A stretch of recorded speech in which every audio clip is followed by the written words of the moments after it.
Connecticut's oyster industry was once at the center of a national obsession. In the late 1800s, America entered the oyster craze. Oysters were everywhere, from saloons to street carts, and Connecticut helped feed it all. It starts with the eastern oyster, Crassostrea virginica, a staple for native peoples and early colonists. By the 1700s, demand was so high that some towns began regulating oyster harvesting. In the 1760s, New Haven banned the use of bottom-scraping dredges and prohibited oystering during spawning season.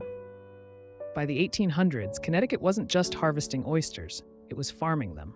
Oystermen built artificial beds in Long Island Sound, but even then, locals couldn't keep up with demand. By the 1850s, schooners were hauling millions of bushels from the Chesapeake to New Haven for processing and distribution nationwide. At the peak of the oyster craze, Americans ate over 160 million pounds annually. New Yorkers averaged 600 each, and much of it flowed through Connecticut, home to the world's largest fleet of oyster steamships. The industry held strong into the 20th century, but by mid-century, water quality had declined, and storms, dredging, and parasites took their toll. Then came the crash. By the 1990s, up to 90% of Connecticut's oysters were wiped out. The industry was on the brink, but it didn't die. It adapted.